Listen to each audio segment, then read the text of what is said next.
믿음의 육하 원칙 세 번째 시간으로 오늘 설교를 듣겠습니다. 누가, 언제, 어디서, 오늘 어디서라고 하는 이 주제로 우리의 믿음의 현주소를 한 번 더 진단해보고 또 하나님 은혜를 구하길 바랍니다. 할렐루야. 오늘 특별히 또 헌신 예배를 드리고 또 여러 가지 성도들 모두가 예배를 함께 동참해서 함께 나누어 각 파트마다 또 드리고자 하는 그런 순서들이 많습니다. 해서 제가 말씀을 전할 때 여러분들이 좀 더 몰입해서 말씀을 경청해 주시면 은혜가 될 줄로 믿습니다. 오늘 제목은 어디서라는 주제를 따라 이렇게 정해봤습니다. 어디에서나 믿을 수 있는가? 시작.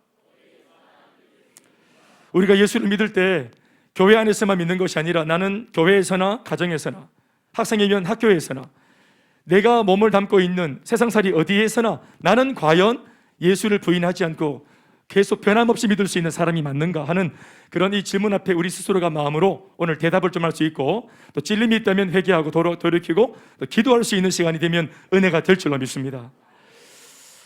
믿음은 시간과 공간을 초월하는 힘이 있다고 믿습니다. 이 세상 모든 것은 죄다 시간과 공간에 의해 영향을 받고 또 시간과 공간 앞에 수능하게 되어 있습니다. 제한되기 때문이죠.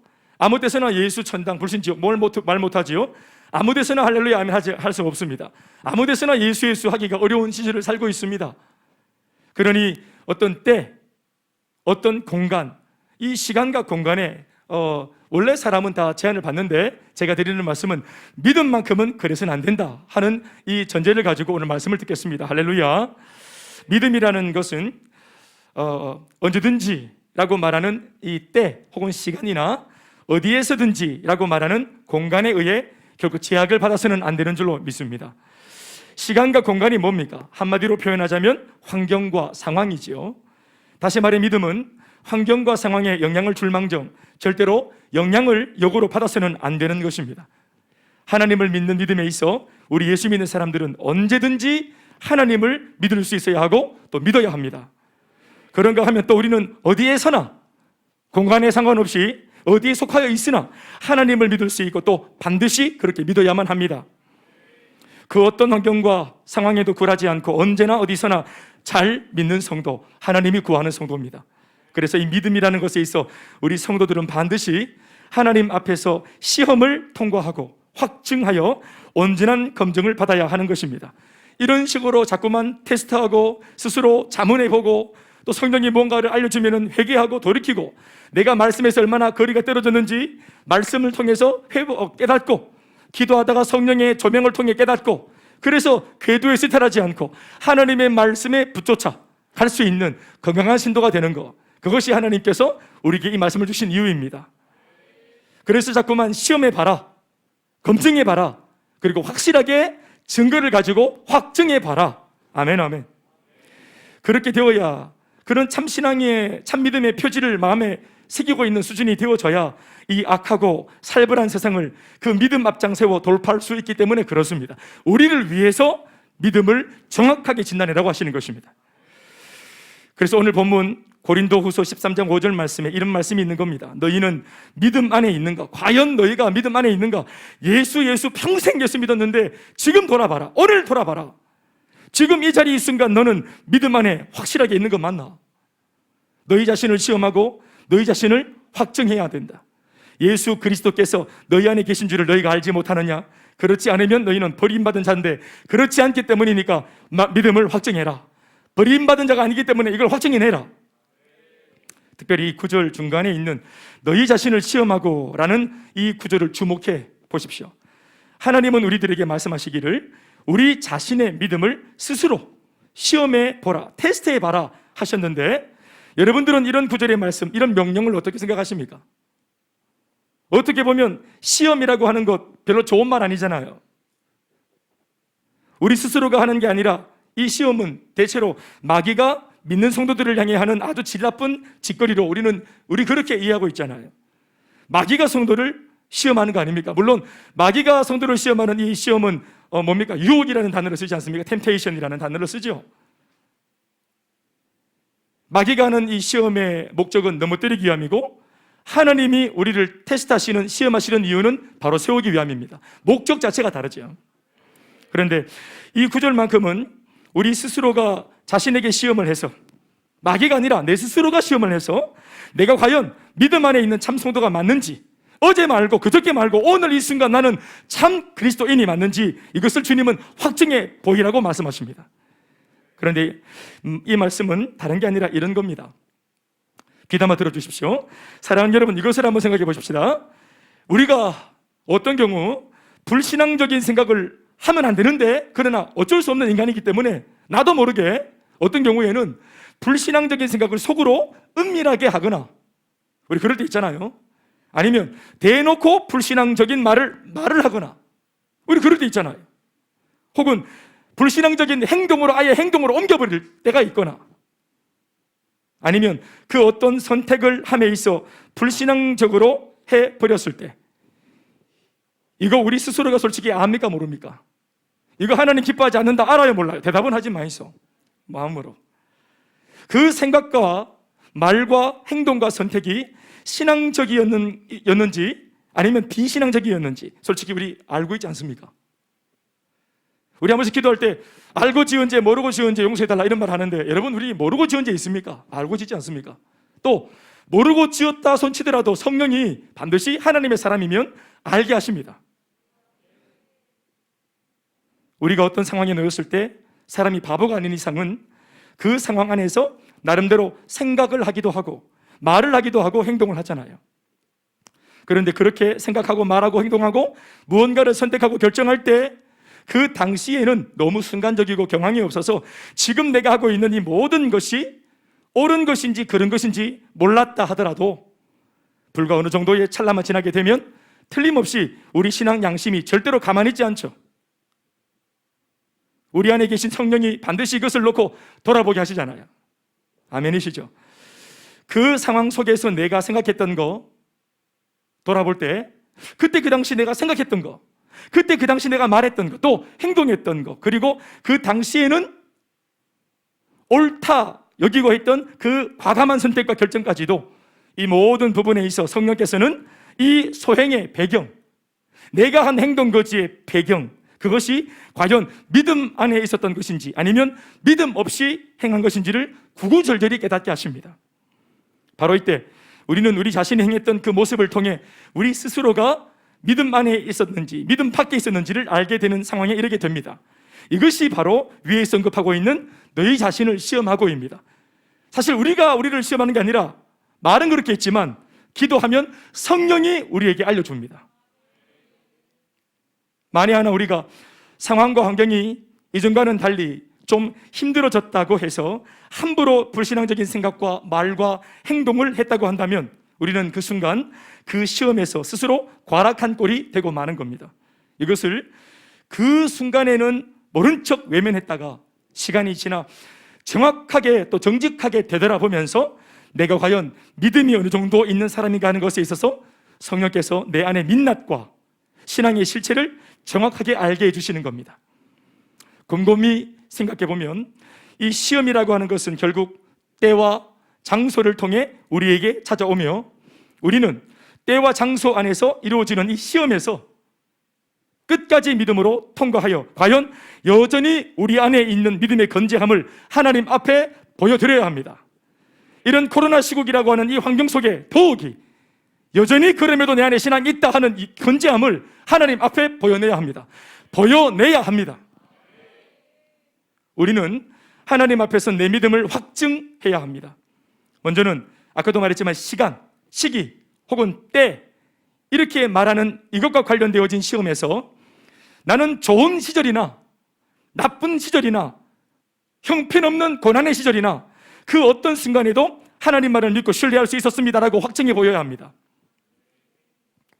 그리고 장소 혹은 공간과 관련된 시험에서도 나는 안전한 곳에서나 핍박받는 곳에서나 그 어떤 곳에서나 여전히 하나님을 신뢰하고 믿고 있습니다 라고 확증해야 합니다. 그래서 때와 공간에서 우리는 믿음이 한결같은 이 시험을 통과해야 됩니다. 그 신뢰가 누굽니까? 다니엘입니다. 나라가 망하기 전에도 하나님은 나의 주님이었고, 나라가 패망하여 바벨론의 포로로 끌려갔을 때에도 그 어린 다니엘의 마음속에 하나님은 여전히 하나님이었습니다. 시간도 때도 공간도 말도 못하게 전쟁을 통해서 나라가 망하는 것을 통해서 완전히 극명하게 달라졌지만 소년 다니엘의 마음에 신앙은 변치 않았습니다. 뜻을 정하여 내게 알려주신 말씀대로, 이전에 내가 들은 말씀대로, 내가 양육받고 훈련받은 대로, 내 귀에 들린 말씀대로, 내 마음에 주신 성령의 감동대로 훼손시키지 않고 들은 그대로 믿어내는 신앙을 지켜내었습니다. 그랬더니 그 고집스러운 다니엘을 통해서 70년 만에 하나님 은혜로 포로기가 끝이 나고 영적으로 이 백성이 귀환하는 은혜를 누리게 된 줄로 믿습니다. 또다시 우리가 다니엘 말고 다니엘 너무 멀어요. 그래서 오늘 우리 얘기를 좀 하자면 실리를 한번 들어볼까요? 이거죠. 때와 공간, 장소 이런 걸 통해서도 우리가 시험에서 통과해야 된다, 같아야 된다, 신앙이. 사랑하는 여러분, 우리 자신을 한번 진단해 볼까요? 나의 신앙, 자, 테스트를 해볼 때 나는 교회에서나 가정에서나 같은 온도의 사람인가? 내 언어가 같은가? 목사님 바라보는 눈빛과 집에서 남편 바라보는 눈빛이 뭐 같은 좀 이상한데 말이 뭐 같아도 되고 안 같아도 되고. 사랑이 있는가? 여전히. 군대에 우리 청년들 가 있을 때나 제대했을 때나, 군에 갔을 때는 뭐 하나님 도와달라고 그렇게 기도하다가 제대하고 나면 완전 막 모자 돌려가지고 아무 때나 오줌 싸고 예비군처럼. 솔로로 있을 때 하나님 간절하게 배우자를 달라고 기도하다가 남친 여친 생기고 결혼하고 가정이 생기면 하나님 나 몰라라 하는, 우리 그런 사람은 아닙니까? 무직일 때, 직장 없을 때 그렇게 간절하고 기도했던, 새벽을 깨우던 청년이 직장 가지면 이 바쁜 직장 때문에 아무것도 못하는 우리 달라진 사람 아닙니까? 돈이 없을 때는 신앙의 사람이었는데 돈이 있으니까 얼마나 목에 힘이 들어가는지 우리 그런 사람 아닙니까? 우리 평범한 평신 돌 때는 순수한 모습이 있었는데 사역자랍시고 좀 사역 좀 하다가 좀 이렇게 혹시 모르게 자기도 모르게 힘이 좀 들어가고 있지 않습니까? 신앙생활에 노련해지고 있지는 않습니까? 학생일 때 청소년 길을 지나 뭐 대학생, 미래가 불투명할 때 그렇게 애걸복걸 기도하던 청년이 성인이 되고 난 뒤에는 다 은퇴해버리고 누구도 허락하지 않았는데 스스로 은퇴하고 자기 동생들 열심히 섬기면 나도 그럴 때 있었지, 참 좋을 때다, 이런 소리는 했었고, 혹시 그러고 있지는 않습니까? 병 들었을 때 그렇게 간절히 찾던 주님을 놓고 이 병이 회복되었을 때 우리 다른 사람 되는 거, 우리 그런 거 경험하고 있지 않습니까? 때와 공간을 놓고 우리 변화무쌍한 사람 아닙니까? 이것에 대하여 바울은 확증이라고 말합니다. 테스트를 해서 정확한 사람이 되어달라고 말합니다. 왜냐하면 그런 정도의 수준의 신앙으로는 오늘 우리가 몸담고 있는 이 시대의 고난과 역경과 시련과 환경을 돌파하기 어렵습니다. 내가 어떤 조건에 있든지, 내가 어떤 순간을 만나고 있든지, 예수 믿는 내가 어느 곳에 놓여 있든지 간에 언제나 어디서나 한결같은 주 예수의 사람일 수 있느냐 하는 물음을 놓고 우리는 진지하게 자신의 내면으로부터 들려오는 정직한 음성을 들을 필요가 있습니다. 하나님의 성령께서 그렇게 깨닫게 해주실 때, 그래서 찔림이 오고 손과 마음이 든다고 한다면 그때 우리는 회개하고 돌아서야 합니다. 오늘 그런 시간이 될 수 있길 주의 이름으로 축원합니다. 그렇게 하는 것이 하나님의 사람이죠. 잠시 넘어질 수 있지만 아주 엎드러지지 않도록 하나님께서 깨닫게 하시고 일깨울 때는 일어나야 하는 것입니다. 때에 따라 흔들렸던 믿음, 몸담고 있는 환경과 장소에 따라 변화무쌍했던 그 타협했던 모습을 인정하고 회개하면 하나님 은혜를 주시고 돌아서게 하십니다. 지난 시간 우리는 두 번째 언제라고 하는 그 주제를 가지고 나는 과연 언제까지 하나님을 믿을 수 있는 사람인가 하는 것에 대해서 메시지를 이미 들었습니다. 사랑하는 여러분, 우리 오늘은 언제가 아니라 어디서라고 하는 장소에 대한 이야기를 하고 있지만 이거 한 번 더 언급해 보겠습니다. 저와 여러분들 모두 우리는 과연 언제 어느 순간까지 하나님을 믿을 수 있는 사람입니까? 우리는 과연 언제 어느 순간까지 교회를 사랑하고 섬길 수 있는 그런 사람입니까? 좀 더 와닿도록 구체적으로 우리 다 물을 수는 없고 우리 셀리더나 국장님들, 우리 리더십들한테 제가 대표격으로 한번 물어봅니다. 우리 교회 리더십 여러분은 과연 언제 어느 순간까지 하나님 맡기신 이 평신도 사역, 이 거룩한 사역을 감당할 수 있는 사람입니까? 혹시나 지금은 시절이 좋아서 어렵지 않아서 하나님을 섬길만 하니 섬기는 거 아닙니까? 제가 묻는 거 아닙니다. 그렇다면 반드시 그 일꾼에게 문제가 오고 다른 환경이 주어지면 그 모든 사역 다 우리가 경상도 말로 심하게 할 겁니다.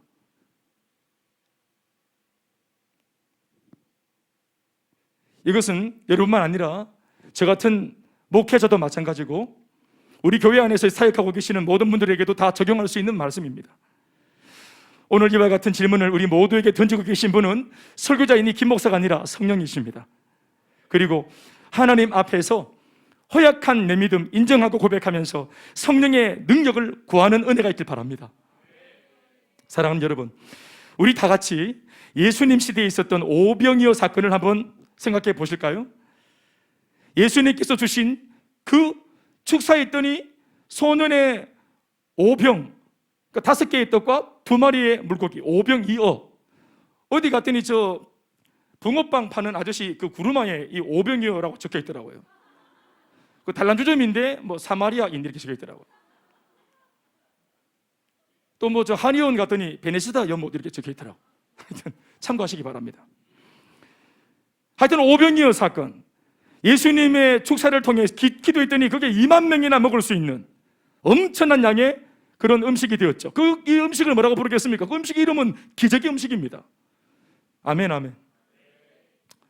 그냥 말씀을 듣고 뭐 예수님이 하는 일을 보고 이런 게 아니라 기적, 예수가 베푸신 기적을 자기 입에 넣었잖아요. 씹었잖아요. 예, 물고 뜯고 즐겼잖아요. 배가 진짜로 불렀잖아요. 그 진짜로 체감한 겁니다. 기적을. 아멘, 아멘.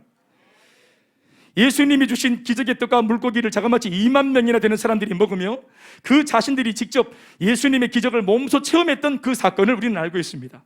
그러나 이후 아직까지 막 그 기적의 음식이 이빨에 막 낀 게 있는데 아직 입에서 막 우물우물 거리고 있는 중에 자신의 폐부를 찌르는 말씀이 선포되기 시작하자 이 말씀은 심히 부담이 된다며 누가 이런 말씀을 감당하겠냐며 들고 있던 음식을 던지고, 이건 제가 만든 얘기입니다. 던졌다는 말은 없지만 씹고 있던 그 음식 막 뱉으면서, 이것도 제가 만든 겁니다. 그렇게 주님을 등진 사람들의 이야기를 읽으면서 우리 모두는 기가 막혀 했고 분노를 느끼기도 했지 않습니까? 정말로 정말 간사하다. 그 사람들. 사랑하는 여러분, 그때 돌아서는 군중들을 놔두고 예수님은 오히려 곁에 있던 12 제자들에게 이런 질문을 던지셨지요. 너희도 가려느냐? 너희도 가려느냐?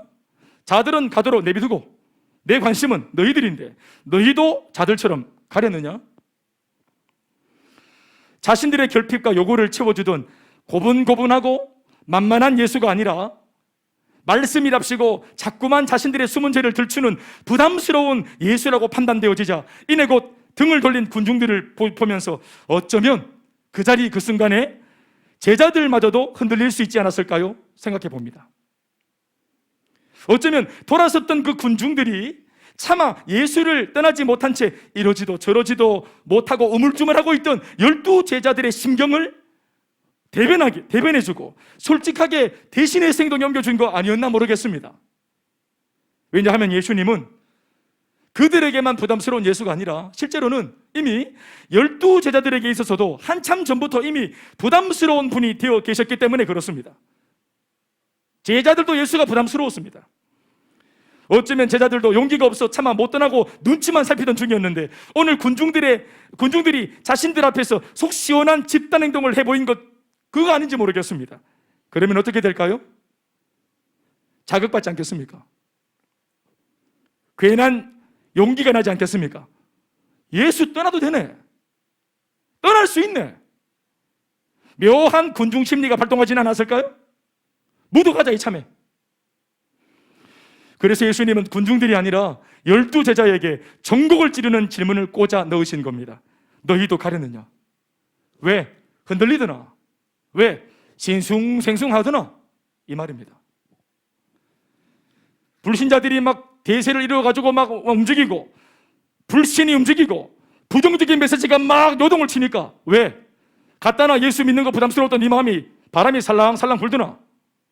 이참에 치고 빠지고 먹튀 인생 되고 싶드나? 이렇게 묻는 겁니다. 사랑하는 여러분, 12제자에게만 아니라 여기 있는 우리 모두도 오늘 여전히 이 질문 앞에 서 있습니다. 저도 마찬가지겠죠? 너희도 가려느냐? 너희도 가려느냐라고 묻는 이 예수님의 질문과 말씀이 바울식으로 표현된 게 오늘 우리가 읽은 이 본문입니다. 너희는 믿음 안에 있는가? 너희 자신을 시험하고 너희 자신을 확증해라. 바람 좀 불면 가볍게 그냥 막 흔들려가지고 요동하는 겨와 같이 조금만 바람이 불면 예수 앞에서 발 빼고 넣었던 발 빼고 넣었던 거 뭐 투자했던 거 다 빼고 너 그렇게 뭐 보따리 살려고 하는 거 아니가? 그러니까 믿음 안에 있는지 그게 믿음이가 확증해 보여라. 아멘이십니까? 오병이어의 기적의 떡을 먹을 때 바로 그 축복의 순간과 그 기적의 장소에서는 믿음이 있는 줄 알았다가 이어지는 주님의 말씀을 통해 자신의 회개와 변화를 요구하시는 순간과 헌신을 요구하는 결단의 장소에서는 오히려 이를 갈고 분노하며 돌아섰던 사람들은 어떤 면에서는 그 시절 그 사람들이 아니라 지금 이곳에 있는 바로 저와 여러분들을 일지 모르겠습니다. 결국 그렇게 돌아서 갔던 사람들을 놓고 우리가 과연 그들이 믿음 안에 있는 사람들이었노라 어떻게 말할 수 있겠습니까? 예수님 곁에서 떡을 먹을 때는 몰랐죠. 그 사람들의 진짜 정체성을 몰랐어요. 왜 한 자리 다 앉아가지고 예수님과 같이 있으니까 공동체인 줄 알았어요. 그 떡을 먹으면서 아멘, 할렐루야, 감사합니다 예수님 그러면서 물고기 먹을 때는 몰랐죠. 자신의 필요를 채워주신 예수님 곁에 있던 그 무렵, 그 시간, 그곳에서 그들은 진짜 성도가 다 된 줄 알았습니다. 이 떡과 이 물고기를 먹으면 정말 성도가 될 줄 알았습니다. 식은 될 줄 알았습니다. 그 정도의 은혜 받았으면 철 들 줄 알았습니다.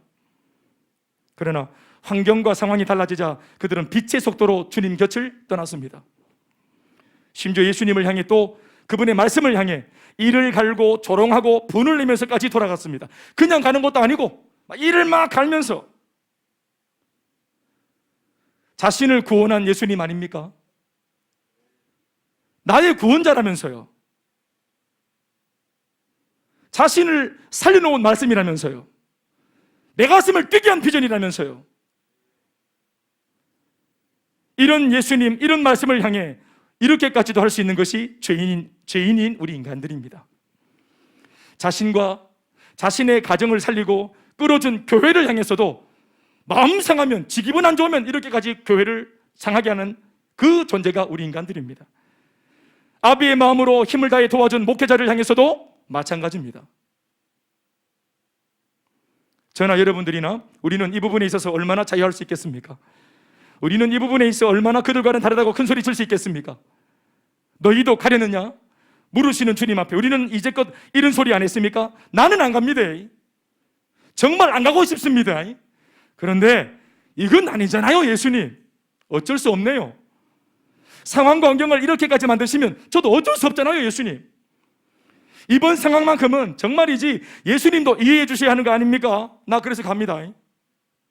우리는 주님을 외면하고 돌아서는 죄를 짓는 것으로도 부족해서 자신의 믿음 없는 결정을 합리화하기 위해 이런 결정을 하게 만든 장본인으로 예수님을 지목하면서까지 돌아섭니다. 참으로 비겁하고 잔인하죠. 성도의 믿음 없는 불신앙적인 결정에도 여러분 나름에도 용기가 필요하다는 거 여러분 다 아시죠? 불순종하려면 용기가 필요합니다. 타락하려면 용기가 필요해요. 선악과 따먹으려면 배짱이 필요합니다. 아무런 준비 없이 이렇게 엄청난 행동을 주님 앞에서 하지 않습니다. 그러면 이런 이상한 용기는 도대체 어디에서 오는 걸까요? 예수님의 실수입니다. 예수님이 나한테 저지른 실수. 예수님 지금 실수하셨습니다.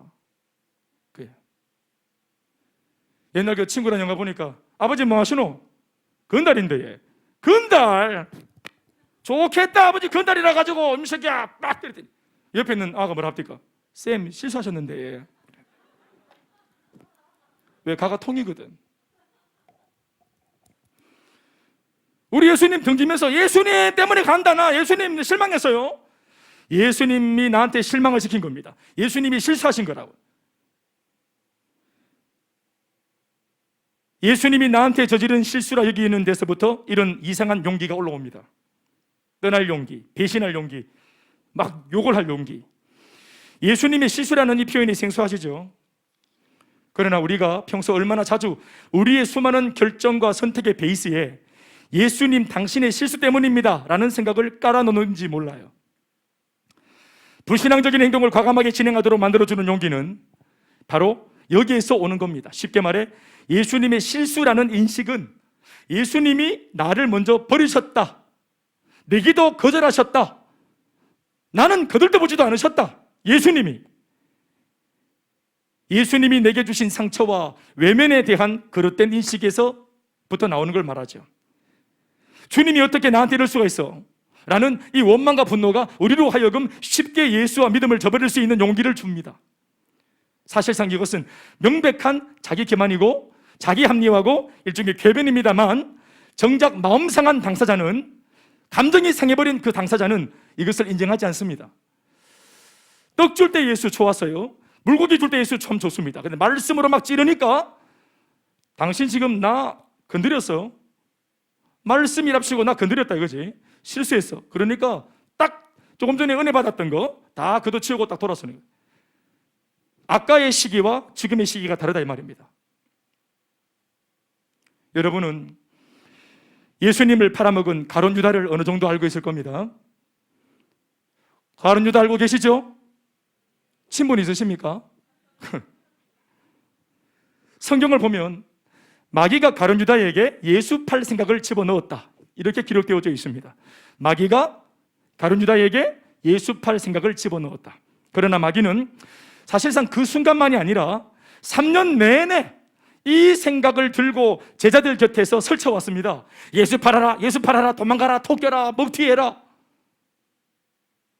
마귀는 매 순간 매 장소에서 가룟 유다말이 아니라 12제자 모두에게 끊임없이 한 번도 안 쉬고 예수를 부인하고 돌아서도록 쉬지 않고 지난 3년간 부추겨 왔습니다.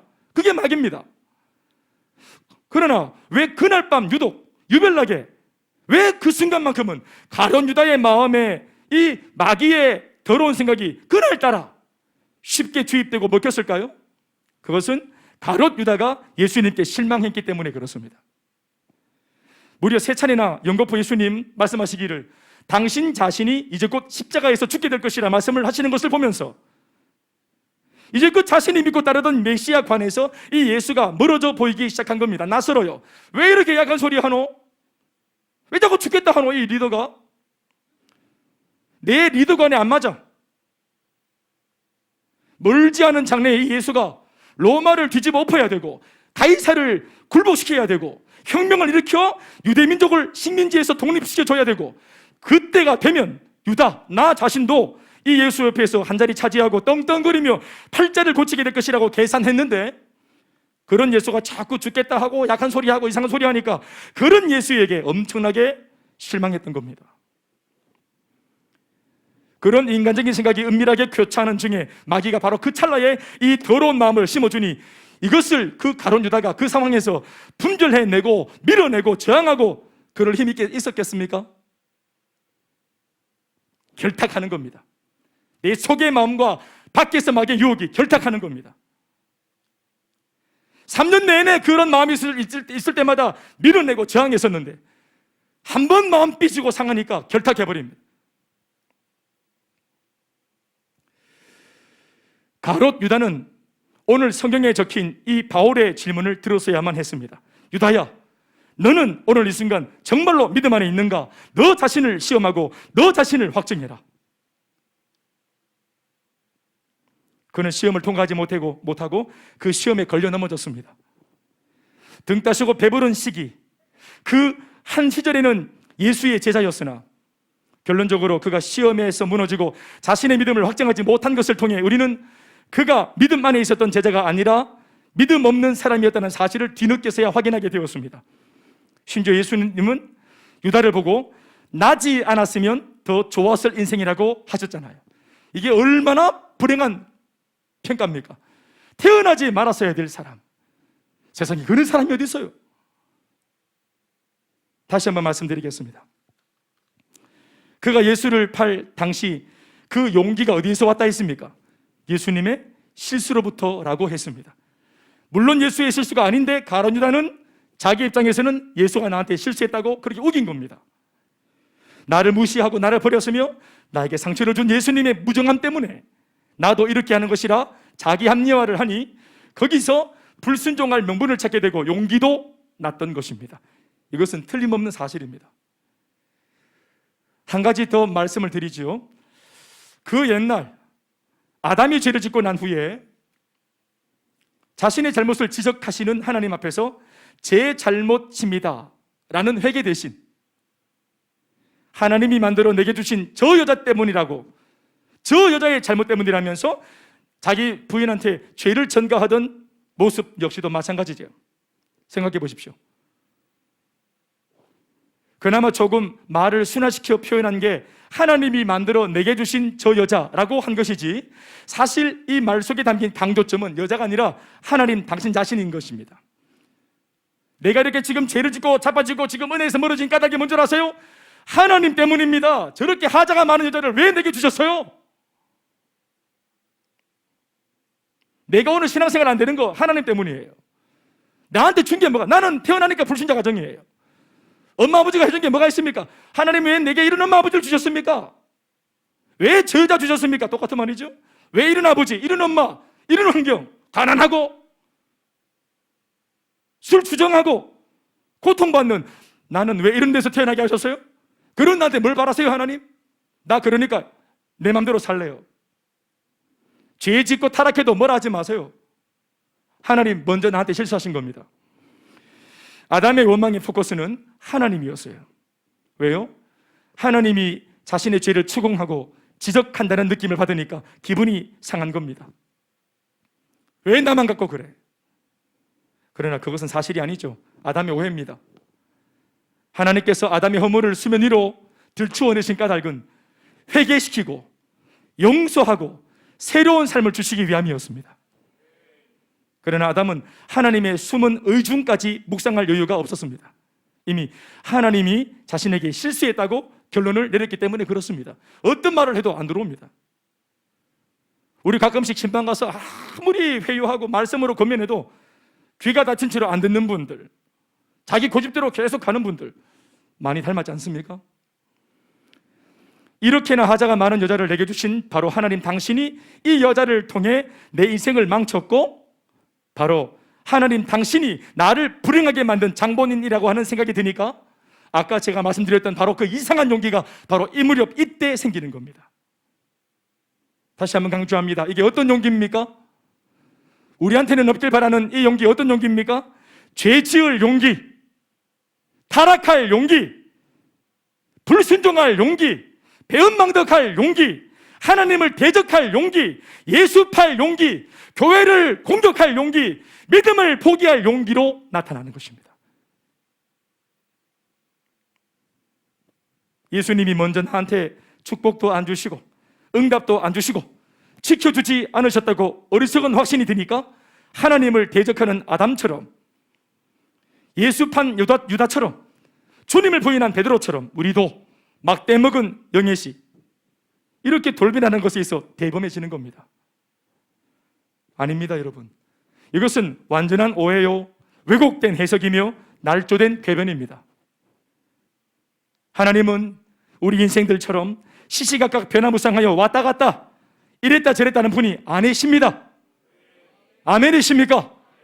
예수 그리스도는 어제나 오늘이나 영원토록 변함없이 동일하신 하나님이십니다. 주님은 우리가 어디에 있든지 우리와 항상 함께 하십니다. 우리를 떠나지 않으십니다. 서로 우리가 잘못된 길을 선택해도 그 길 아닌데 야구르지 메롱 이게 아니고 동참해 주십니다. 우리가 선택한 구정물 길에 그분이 고귀한 몸을 집어넣을 망정 동행해 주십니다. 우리가 선택한 잘못된 선택된 길에 주님이 찾아오셔서 건져내시어 바른 길로 인도하시는 것입니다. 아브라함과 그 아들 이삭 부자는 동일하게 하나님이 기뻐하지 않는 땅으로 중도에 도망친 전력이 둘 다 있었습니다. 물론 시기는 달랐죠. 주님이 명령하신 길을 가던 중에 기근이 오자 믿음도 좋지만 일단은 먹고 살아야 안 되겠나 하는 그런 식으로 자기 판단으로 기도 한 번 없이 각각 아브라함은 애굽으로, 그리고 아들 이삭은 그랄로 도망가 버렸죠. 그 바람에 거기서 불량배들을 만나게 되자 두 부자 모두 각각 자신의 아내를 누이라고 속이는 파렴치한 변명을 하면서 구차하게 목숨을 구걸하지 않았습니까? 그러나 하나님께서는 그들을 보호하시고 그 대적들을 물리치지 않았습니까? 이 사건에서 놀라운 대목은 하나님께서 자신의 보호에서 떠나 잘못된 길로 들어가서 문제를 일으킨 당신의 백성을 멀찍이서 바라만 보고 계시지 아니하시고 그들의 잘못된 선택 안으로 깊숙이 함께 동행해 주셨다는 사실입니다. 우리가 믿음의 정도를 걸으면 주님이 거기에는 계시다가 우리가 자칫 실수하여 궤도에서 이탈하면 그런 우리는 버리시는 주님이 아닙니다. 하나님은 우리와 같지 않습니다. 아브라함이 선택한 애굽에 동행하셨고 이삭이 선택한 그랄에 하나님 동행하셔서 직접 손잡아 건져내시는 것입니다. 네가 구원받아 와라가 아니라 우리를 구원하시기 위해 직접 예수 그리스도가 하나님과 동등됨을 버리시고 자신을 비워 종형체를 가져 사람이 되어 이 땅에 오셔서 우리를 생명다에 건져내시고 아버지께로 인도하신 것입니다. 네가 해라가 아닙니다. 내가 하꾸마 마음을 열어라 하신 것입니다. 우리는 내게 오늘 일어난 이 결과물을 놓고 너무 쉽고 단순하게 속단하는 좋지 못한 경향이 있습니다. 응답 안 하시는 것 같고 축복 안 주시는 것 같고 나를 버리셨구나 싶은 이런 마음이 들 때 왜 우리는 그런 결과물 앞에서 하나님 탓하기 전에 혹시나 이 과정 중에 내가 주님의 말씀에 거역한 거 없나? 불순종한 거 없나? 다른 마음, 다른 뜻, 다른 말 한 적 없나? 그래서 나 때문에 나의 잘못으로 다른 열매가 나오진 않았나? 왜 이렇게 자기를 성찰하는 시간은 가지지 않을까요? 언제나 왜 예수 탓이고 언제나 왜 하나님 탓이고 교회 탓이고 셀리더 탓이고 왜 항상 그럴까요? 여러분 이걸 인정할 수 있겠습니까? 상당 부분 묵상해 보면 범인은 언제나 납니다. 내가 범인이에요. 기대와는 달리 다른 열매가 지금 생겼습니까? 가정이 어렵습니까? 소망하고 행복을 꿈꾸고 있는데 불행하고 안 좋고 지금 뭔가 어려움이 기대했던 것과 다른 열매가 생기고 있습니까? 주변에 좋지 못한 열매로 인해 실망이 크십니까? 미안한 말이지만 그 범인은 바로 우리 자신일 수 있습니다. 틀림없이 도중에 같은 말 아니고 같지 않은 말, 같은 마음이 아니라 같지 않은 마음, 같은 뜻이 아니라 같지 않은 뜻을 품었기 때문일 것입니다. 열매로 나무를 안다고 하지 않았습니까? 다른 열매가 맺힌 까닭은 앞서 있었던 선행되었던 그 과정이 틀렸기 때문입니다. 부족하지만 제가 성도를 목회하고 목양하면서 이렇게 한번 해보라고 권면하고 종용하고 독려했을 때 순종하여 따라서 같은 마음, 같은 말, 같은 마음이 되었던 사람들은 같은 열매를 씁니다. 저도 가정이 회복되었잖아요. 예수 믿고 제가 받은 영적 원리를 가지고 말씀의 근거에 나누었더니 오늘 그거를 조금 따라줬던 분들은 비포 애프터를 경험했어요. 오늘 우리 구현모 집사님의 간증이 그거 아니겠어요? 그 외에도 우리 중에 얼마나 많은 분들이 제가 최초로 말했던 가정의 회복을 함께 누리고 계십니까? 여러분 처음 저를 만났을 때는 그렇지 않았잖아요. 불행했잖아요. 불안했잖아요. 그런데 제가 오롯이 제 간증을 먼저 해보이면서 그러나 이것이 내가 잘나서 얻은 결과가 아니라 주님 하셨으니 그 주님 순종하면 여러분들에게도 같은 열매가 안 생기겠나? 그렇게 손에 밀었더니 따라준 여러분들이 같은 열매를 보고 계십니다. 행복 모임 제가 처음 했지 않습니까? 목사님만 하이소 전도 잘하시니까 함께 하자고 이렇게 하면 된다고 그 말을 듣고 따랐던 분들 지금 여러분들이 전도자가 되어 계시지 않습니까? 자기 문제만 바라보고 있었던 사람들이 순종하여 따르다가 자기 문제 넘어서고 심지어 과거에 나와 같았던 사람들에게 답을 주는 사람 되지 않았습니까? 그런데 나는 왜 아직까지 그러지 못하고 있을까요? 하나님 탓입니까? 아니요. 하나님은 지금도 여전히 이곳에서 역사하고 계십니다. 여전히 지금도 일하고 계십니다. 이런 말 어떨지 모르겠습니다. 하나님을 함부로 원망하지 마십시오. 하나님은 우리 같은 죄인들이 함부로 원망할 수 있을 만큼 결코 만만한 분이 아니십니다. 그분의 선하심과 인자심은 우리가 이제껏 위인들의 전기를 통해 아는 정도의 선함이나 인자함 따위가 아닙니다. 창조주이신 분이 자신의 아들, 곧 한 분밖에 없는 그 독생자를 나 같은 사람 살리기 위해 그분의 생명과 내 죄를 맞바꾸셨다는 것을 우리가 어떻게 이해할 수 있겠습니까? 나를 향한 하나님, 그 사랑의 높이와 깊이와 넓이와 길이를 무지하고 어리석은 우리가 어떻게 다 안다고 기껏 오늘 내 눈앞에 보이는 몇 가지의 좋지 못한 이 결과물을 통해서 그 하나님을 쉽게 판단할 수 있단 말입니까? 인생 더 살아봐야 됩니다. 오늘 불통이 내일 불통 아닐 수 있습니다. 하나님 만드시면 역전할 수 있습니다. 풍랑이는 바다 내 눈앞에서 멈출 수 있습니다. 혈루병 근원 10여 년 지났지만 오늘 멈출 수 있습니다. 평생 눈 못 떴던 바람이여 오늘 눈뜰 수 있습니다. 이것을 알아야 합니다. 하나님은 우리를 버리지 않습니다. 그 어떤 순간에도, 그 어떤 장소에서도, 그러니 우리들도 어떤 순간에도 어떤 장소에서도 그분을 부인하지 말아야 합니다.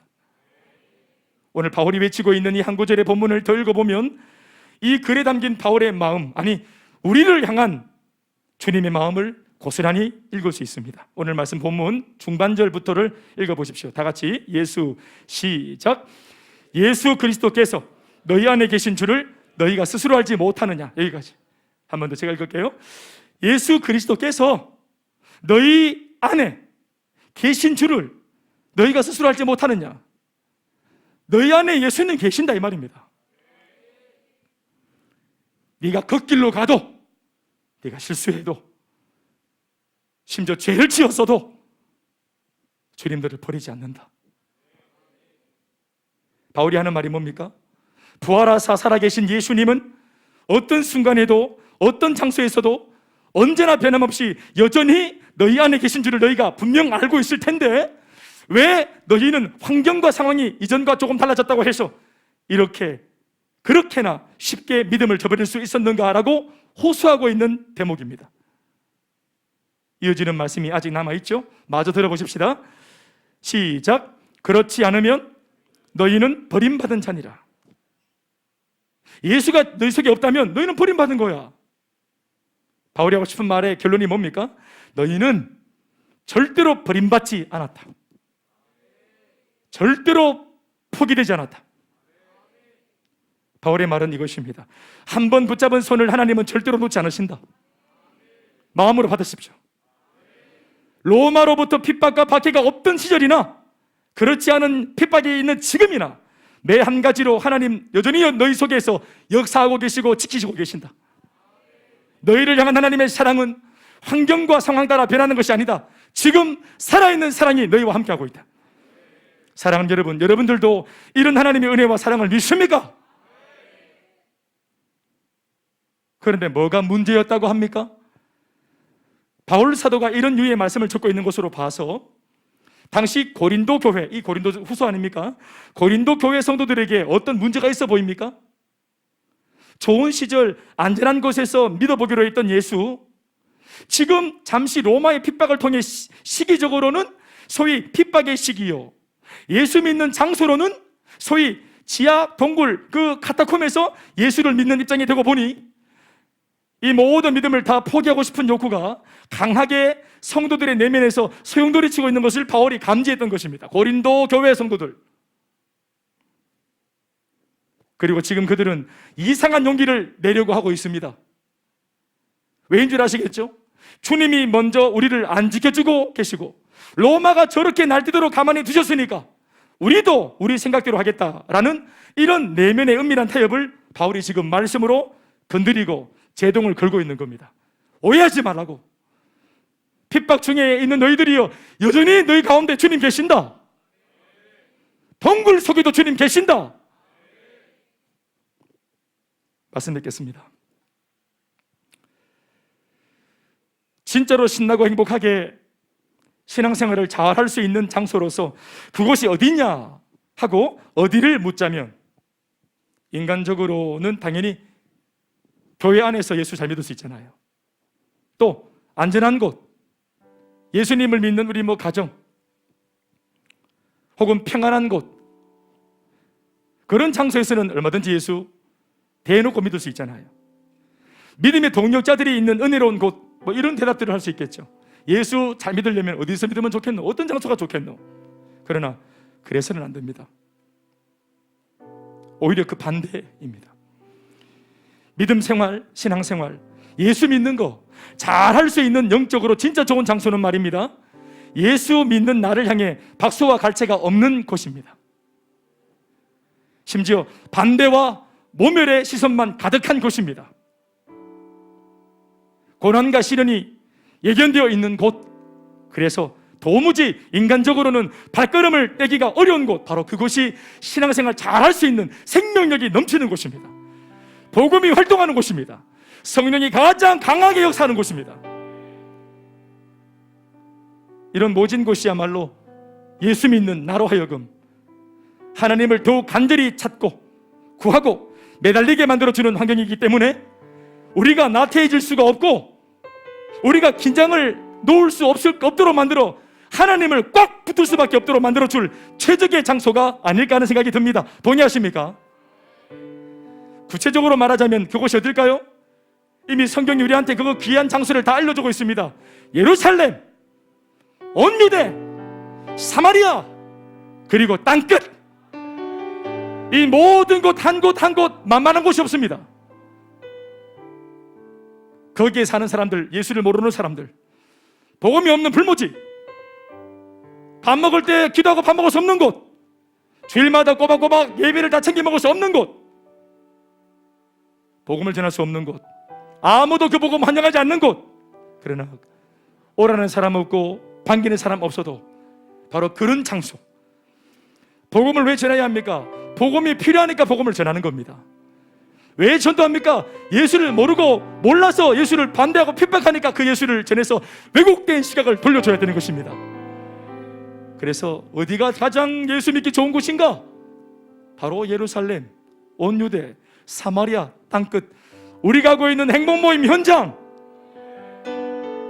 불신자 가족과의 만남들이 이루어지는 바로 그 현장, 학교 갔더니 아무도 예수 믿지 않는 친구들이 있는 바로 그 보듯이 불신자들의 세계 속에 바로 그 현장들.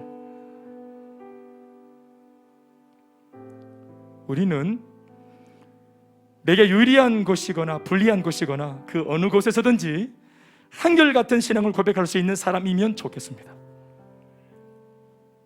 성경을 떠올려 보면 예수님은 어디라고 할 것 없이 모든 곳에서, 모든 상황에서 끊임없이 자신을 따르는 자들에게 사랑을 요구하셨고, 그리고 믿음을 확인받고 싶어 하셨습니다.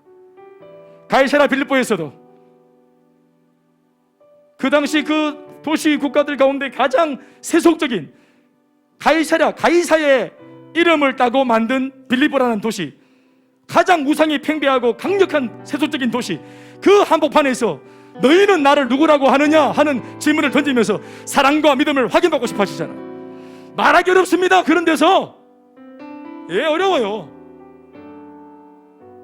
우리 뭐 경산에 살다가 우리 저 세월 한복판에서 그 말하는 거 다릅니다. 우리가 입고 있는 옷이 지금 경산 경시에서 샀지요? 우리 경산에서는 최고로 잘 나가는 옷입니다. 여기서는 막 말할 수 있어요. 그런데 서울 한복판에 인사동, 명동 이런 데서 우리가 경산시장에서 샀습니다. 되겠어요? 가이사랴 빌립보 세속적인 도시에서 나 예수 믿는 사람이요, 안 됩니다. 여러분, 초라합니다. 예수가 부끄러워. 그래도 주님 거기에서 막 묻습니다. 사랑 안 하냐? 네 나를 뭐라 하노? 네 나를 어떻게 보노? 풍랑이 있는 바다 위에서도, 그 배 안에서도 주님 믿음 찾습니다. 믿음. 그 와중에 믿음이 어디 있노? 바다에서 빠져 죽게 생겼는데 믿음이 뭐가 중요하노? 지금 빨리 탈출을 해야지. 그런 와중에도 믿음이 있나? 여러분, 사랑하는 오빠를 죽음 때문에 잃었어요. 비통하고 초상 치르고 있어요. 장례식이에요. 오빠 잃고 마음 심란한 그 여동생들 마르다 마리아에게 찾아가신 예수님이 또 묻습니다. 뭘요? 또 거기서도 믿음을, 나를 믿느냐 부활을 믿느냐, 믿음 요구하십니다.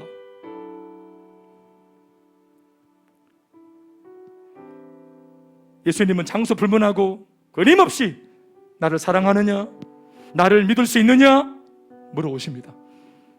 등 따시고 배부를 때만 아니라 지금 등이 안 따시고 배가 안 부르고 빛이 있고 몸이 아프고 가정에 사건이 터지고 마음이 안 좋아요. 그런데 그런 순간에도 지금 찾아오셔서 응답 주고 축복 주시는 대신 또 무엇입니다. 사랑하느냐 나를.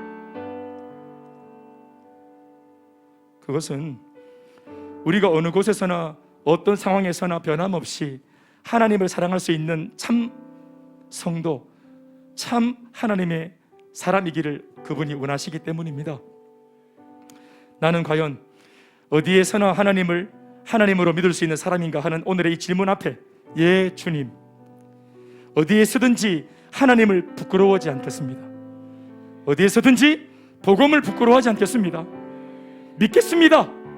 자랑하겠습니다. 전파하겠습니다. 그러니 그런 마음을 갖고 있는 나에게 주여 성령을 주시고 믿음을 주시고 은혜를 부어달라 간구하는 여러분 모두가 되시길 주의 이름으로 축원합니다. 축원합니다. 모든 영광을 하나님께